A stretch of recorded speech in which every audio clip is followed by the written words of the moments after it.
speaking on their behalf, The View from Scotland, ladies and gentlemen, David Kirkwood.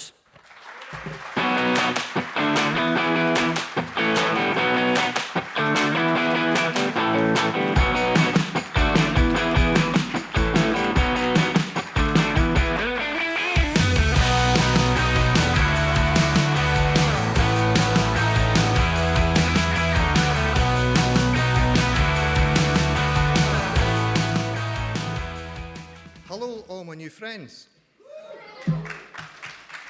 It's my job to make sure you don't fall asleep after your lunch. I'm giving this speech at short notice because our party's economist, Ewan Stewart, has had a family emergency. So I'm sure you'll join with me in sending best wishes to Ewan and his family.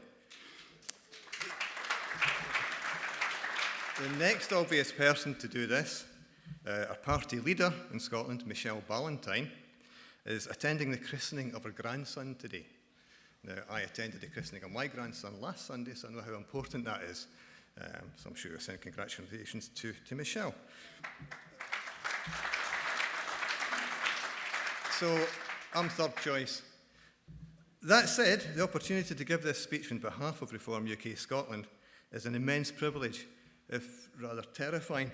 But I'd very much like to give you an idea of what the northernmost section of our young party is doing.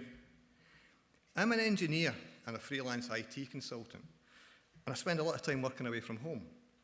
Well, at least I did until last spring. I haven't travelled much since then, so I'm making the most of this brief trip abroad. On Friday evening, I went to a concert in the Lowry, here in Manchester, no, Salford. It was a concert by the Ukulele Orchestra of Great Britain. They're a great band. If you ever get a chance, go and see them.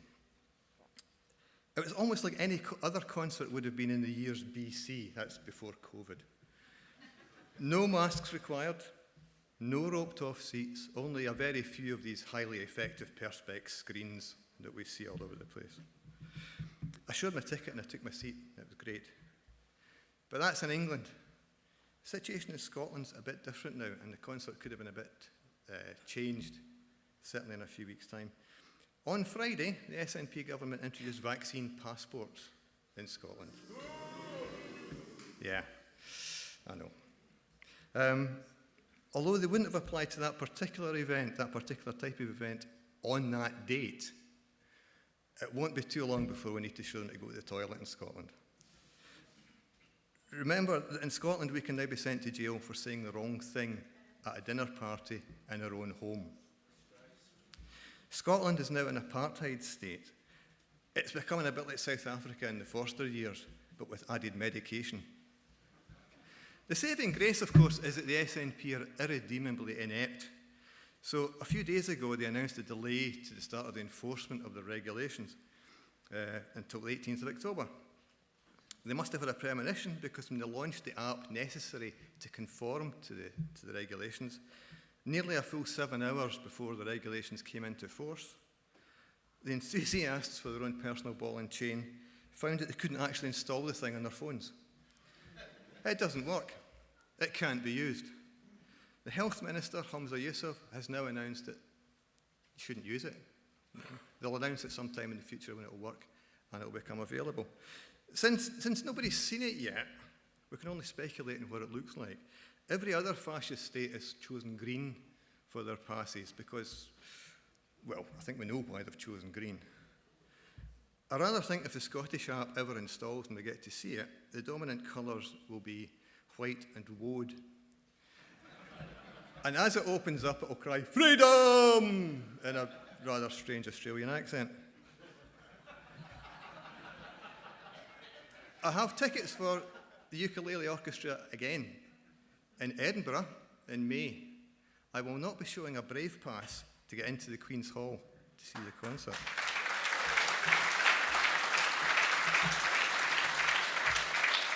Remember that freedom is not in the gift of our governments. It's innate, and the governments can only curtail it.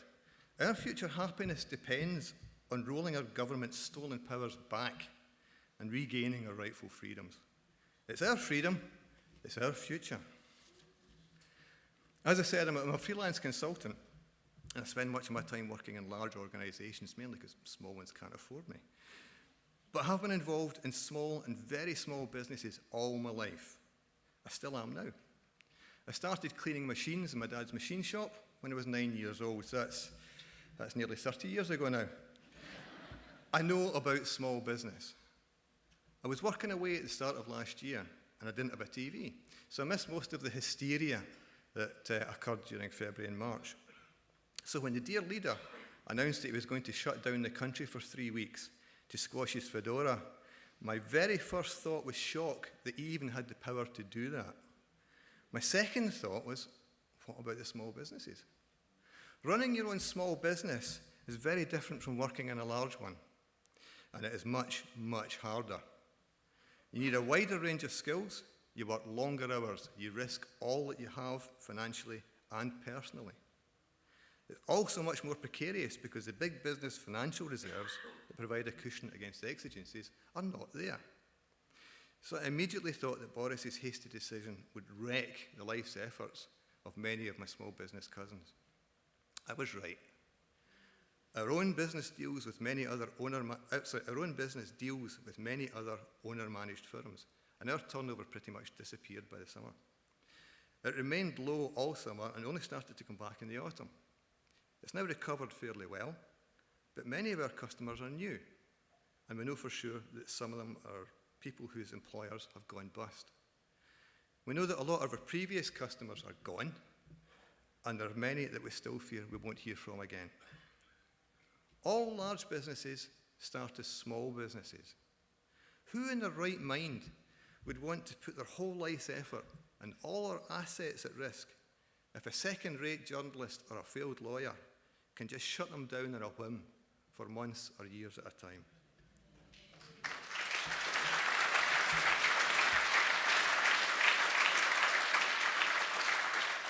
Scotland's is a small business economy.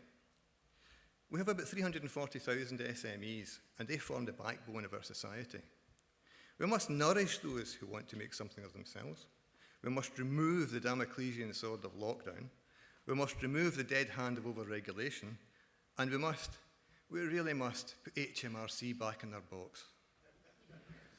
Reforms, that's primarily Ewan's plans to reduce the tax code drastically, which Richard spoke about earlier, are very, very welcome. And asking for myself and 500,000 other freelancers, can I please ask that we scrap the IR35 regulations immediately?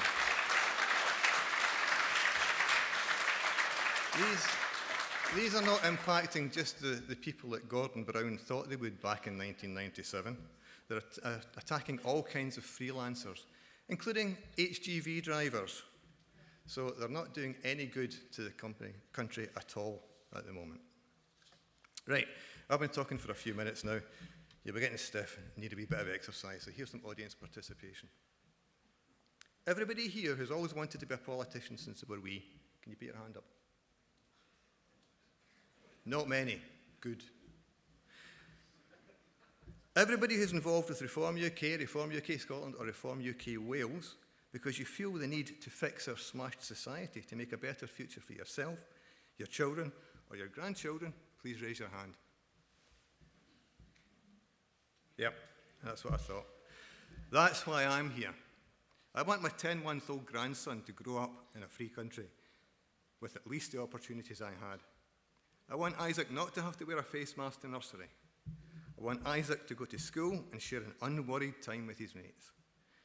And if he wants to, I want Isaac to go to university along with thousands of other teenagers, not to have the university sent to him in his bedroom.